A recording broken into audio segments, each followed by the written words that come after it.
تو حج تمتع جو ہمارے ہاں احباب یا حجاج کرام جاتے ہیں وہ حج تمتع کرتے ہیں۔ حج تمتع میں یہ ہوتا ہے کہ یہاں سے جاتے ہوئے وہ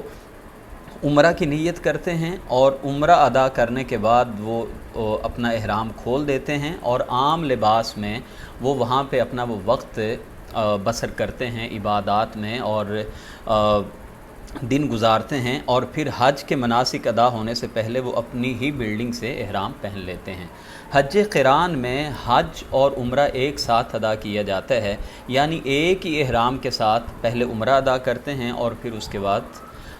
حج کیا جاتا ہے، اور اس میں احرام اتارا نہیں جاتا، یعنی احرام پہنا ہوا ہے، جیسے کوئی 7 یا 6 ذی الحجہ کو گئے تو انہوں نے احرام پہنا ہوا تھا اور پھر عمرہ کیا، اور اسی احرام کے ساتھ جو ایک آدھا دن تھا وہ پھرتے رہے، احرام کی پابندیوں کو وہ پورا کرتے رہے، اور اسی کے ساتھ ہی وہ حج کرنے کے لیے چلے جاتے ہیں۔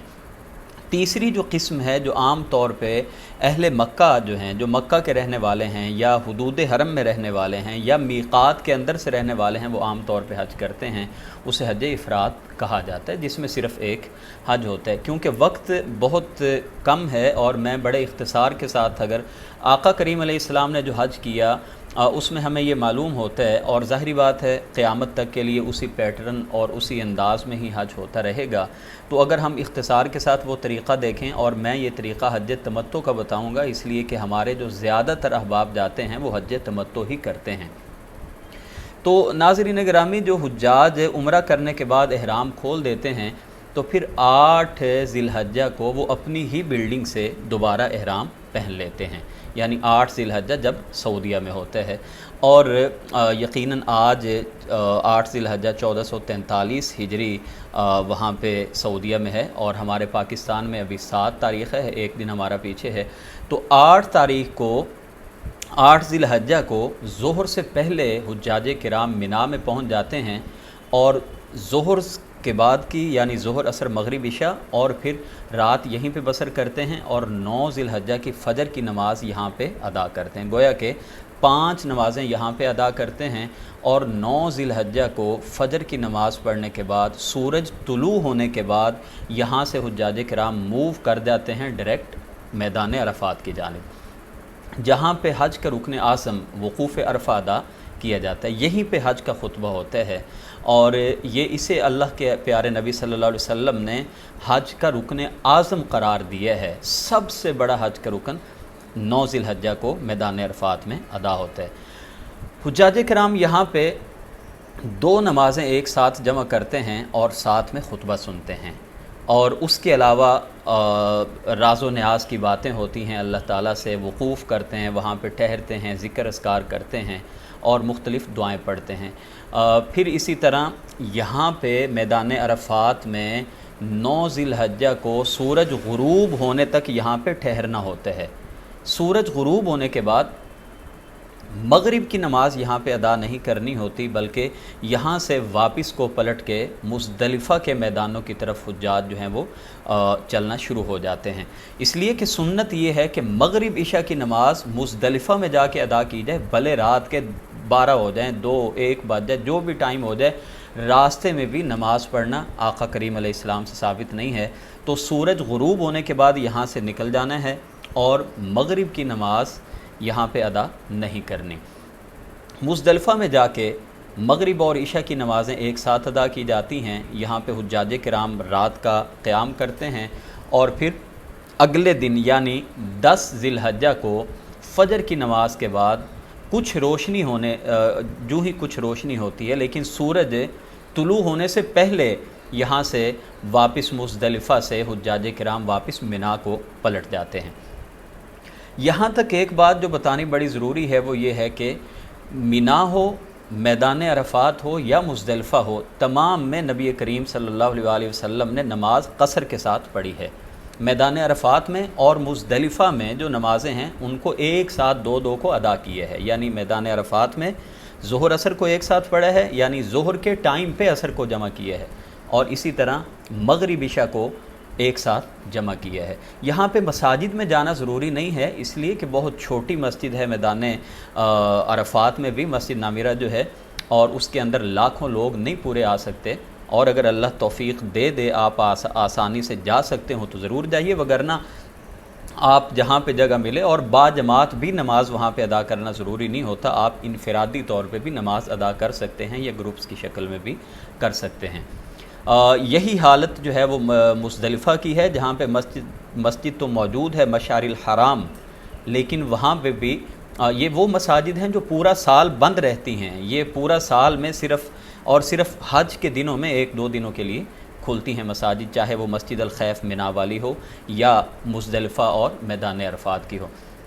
تو ناظرین گرامی، 10 ذی الحجہ کو فجر کی نماز کے بعد حجاج کرام واپس پلٹ آتے ہیں مینا کی طرف، اور واپس آنے کے بعد جو سب سے پہلا کام کرتے ہیں وہ یہ ہے کہ جو بڑا جمرہ ہے، جسے ہم عام طور پہ شیطان کہہ دیتے ہیں، حالانکہ یہ شیطانوں کی ایک تمثیل ہے، یہ بڑے بڑے ستون اور پلرز بنائے ہوئے ہیں جن کو کنکر مارنے ہوتے ہیں، جسے رمی کہا جاتا ہے، رمی جمرات۔ لیکن ہمارے ہاں کیونکہ تسلی نہیں ہوتی جب تک شیطان نہ کہیں، وہ ہم نے دیکھا کہ ایک خان صاحب تھے اور وہ جوتے اٹھا کے مار رہے تھے، اور کسی نے، اور وہ کہہ رہے تھے او شیطان تم نے ہمیں بہت تنگ کر دیا، تو اصل میں تو یہ اس کی تمثیل ہے۔ اور 7 کنکر جو ہم نے مارنے ہوتے ہیں وہ چنے کے برابر ہوتے ہیں، وہ بہت بڑے سائز کے کنکر اور پتھر نہیں ہونے چاہیے۔ تو 10 تاریخ کو صرف جو بڑا جمرہ ہے، جمرہ عقبہ کبریٰ جسے کہا جاتا ہے، اگر آپ مینا کی طرف سے آئیں تو وہ بالکل سب سے اخیر پہ آتا ہے، یعنی بیت اللہ کی طرف جاتے ہوئے، تو اس کو 7 کنکر مارے جاتے ہیں۔ 7 کنکر مارنے کے بعد قربانی ہوتی ہے، اور کیونکہ قربانی حجاج کرام وہ بینکوں میں جمع کرا دیتے ہیں، اسی لیے ان کو فکس وقت کا پتہ نہیں ہوتا، اور ان کی ذمہ داری ہے قربانی وہ کر دیتے ہیں، اور حجاج کرام اس کے بعد حلق کروا دیتے ہیں۔ حلق میں یعنی وہ اپنے بال منڈوا دیں، ٹنڈ کرا دیں، یا بال چھوٹے کروا دیں، یہ دونوں باتیں درست ہیں۔ خواتین کے بال، ان کا محرم یقیناً ساتھ ہوتا ہے، وہ بالوں کو اکٹھا کر کے ایک جو ہے نا وہ پوٹے کے برابر اتنے سائز میں وہ بالوں کو پیچھے سے کاٹ دیتے ہیں۔ تو اس کے بعد حاجی، ایک بات یہاں پہ جو ترتیب ہے وہ بڑی، کئی احباب کہتے ہیں جی یہ فرض ہے، حالانکہ نبی رحمت صلی اللہ علیہ وآلہ وسلم کے پاس روایات میں جو مختلف الفاظ آتے ہیں، آپ کے پاس اگر کوئی ایک صحابی آئے اور انہوں نے کہا ہے اللہ کے رسول میں نے حلق پہلے کروا لیا اور میں نے کنکر ابھی نہیں مارے تھے، رمی نہیں کی تھی، تو اللہ کے رسول فرماتے تھے لا حرج، کوئی حرج کی بات نہیں ہے۔ اور اگر کسی نے آ کے کہا میں نے قربانی پہلے کر لی ہے، یا کسی نے آ کے کہا کہ تقدیم و تاخیر، کوئی کام میں نے پہلے کر لیا ہے جو بعد میں ہونا تھا، تو ہر بات میں نبی رحمت صلی اللہ علیہ وسلم فرمایا کرتے تھے لا حرج، کوئی حرج کی بات نہیں ہے۔ تو اسی لیے ان باتوں پہ ہمارے حجاج کرام کو پریشان نہیں ہونا چاہیے۔ تو کوئی بھی کام، اب یہ بینکوں کی ذمہ داری ہے وہ کسی ٹائم بھی قربانی کریں۔ حلق کروانے کے بعد حاجی عام طور پہ اگر تو ان کی مینا کے قریب بلڈنگ ہے، وہ آ کے اپنا احرام کھول دیتے ہیں، لیکن احرام کی کچھ پابندیاں ابھی بھی انہوں نے ان کا خیال کرنا ہوتا ہے۔ تو احرام اتارنے کے بعد وہ اپنے عام لباس پہن کے وہ طواف زیارت یا طواف افاضہ کرنے کے لیے آ جاتے ہیں بیت اللہ میں۔ یہاں پہ آ کے وہ 7 چکر لگاتے ہیں بیت اللہ کے، جس طرح اس سے پہلے انہوں نے عمرہ کیا تھا، 7 چکر لگاتے ہیں، پھر اس کے بعد وہ مقام ابراہیم کے پیچھے 2 نفل ادا کرتے ہیں، اور پھر صفا اور مروہ پہ سعی کرتے ہیں، اور وہ سعی کا یقیناً تمام احباب جانتے ہیں یہ حج اور عمرے کا حصہ ہے۔ تو 7 چکر صفا اور مروہ کے بیچ لگا کے، فرق عمرے میں یہ ہوتا ہے کہ عمرے میں صفا مروہ کی سعی کے بعد حلق کروایا جاتا ہے، جبکہ حج میں اس سے پہلے وہ کروا چکے تھے۔ اور سعی کرنے کے بعد حجاج کرام کو یہاں سے فارغ ہونے کے بعد پھر واپس مینا پہنچنا ہوتا ہے۔ ایک یہاں پہ اور بھی بات جو سمجھانے کی ہے وہ یہ ہے کہ 10 تاریخ کو طواف افاضہ کرنا یا طواف زیارت کرنا یہ حج کا رکن ہے، یہ لازمی ہے۔ اگر کوئی آدمی نہیں کر سکتا، طبیعت خراب نہیں ہے یا کوئی میڈیکلی مسئلہ ہے یا رش بہت زیادہ ہوتا ہے 10 تاریخ کو، تو اگر وہ اس کو ڈیلے کرنا چاہیں 11 یا 12 تاریخ تک تو اس میں بھی حرج کی بات نہیں ہے۔ لیکن اگر طواف زیارت کر لیے ہے اور پھر واپس پلٹ کے جانا ہوتا ہے مینا میں، ناظرین گرامی یہاں پہ اب سمجھیے کہ جو مشکل ٹائم تھا وہ طواف زیارت اور افاضہ کے بعد ختم ہو جاتا ہے۔ اب مینا میں حجاج کرام نے 11، 12 اور 13 تاریخ کو یہاں پہ رکنا ہوتا ہے۔ 11 تاریخ کو بھی صرف یہی کام ہے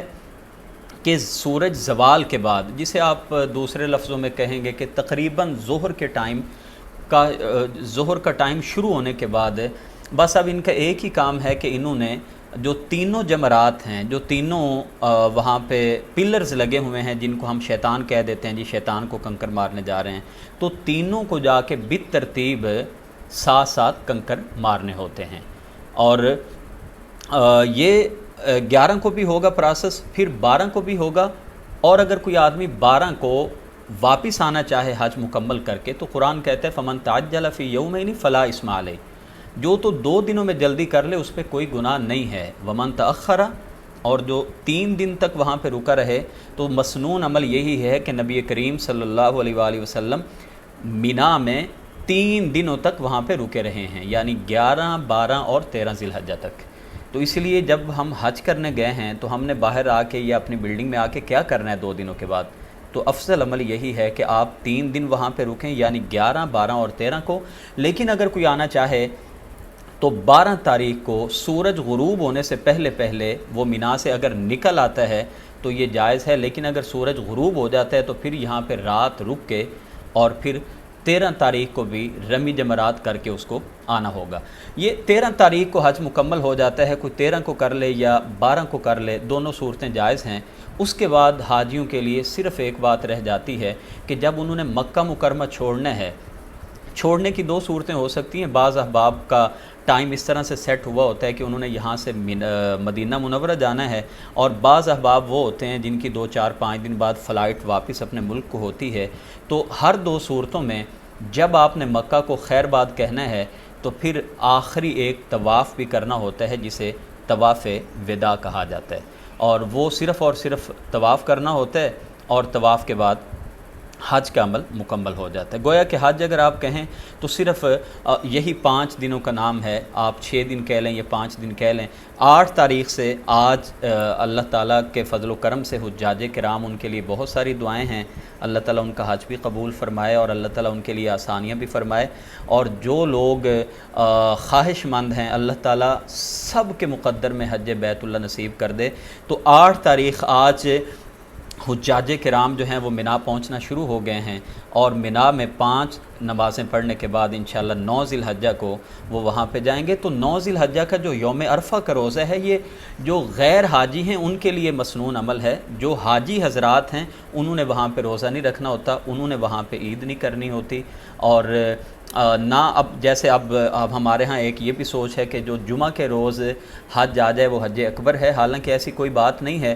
یہ جو حج ہے ذی الحجہ کے مہینے میں، اسی کو حج اکبر کہا گیا ہے، اسی لیے کہ حج اصغر یعنی چھوٹا حج عمرہ کو کہا جاتا ہے، کیونکہ اس میں بھی اللہ کے گھر کی زیارت کرنا مقصد ہوتا ہے۔ تو اس لیے حج اکبر یہ کہنا کہ جی جمعہ کے روز حج آیا ہے، ایسی کوئی بات نہیں ہے، بلکہ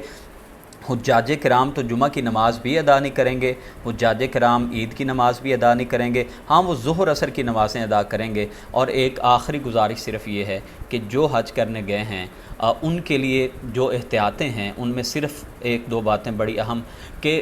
مزدلفہ میں اور عرفات میں، کیونکہ وہاں پہ انرجی بہت ویسٹ ہو رہی ہوتی ہے، کافی زیادہ پیدل بھی چلنا پڑتا ہے، اور وہاں پہ بعض احباب جو ہے وہ خوراک کا اہتمام نہیں کرتے، وہاں پہ کنٹینرز میں وہ لوگ تقسیم بھی کر رہے ہوتے ہیں، کہیں پہ بریانی مل رہی ہے، کہیں پہ کچھ اور، تو وہاں پہ اپنی خوراک کا بہت زیادہ اہتمام کیجیے۔ اسی لیے کہ ہم نے خود ان چیزوں کا مشاہدہ کیا کہ میدان عرفات میں اور مزدلفہ میں واش روم کا سسٹم وہ نہیں ہوتا، کیونکہ یہ سال بھر یہ علاقے آباد تو رہتے نہیں ہیں، لہذا ہم نے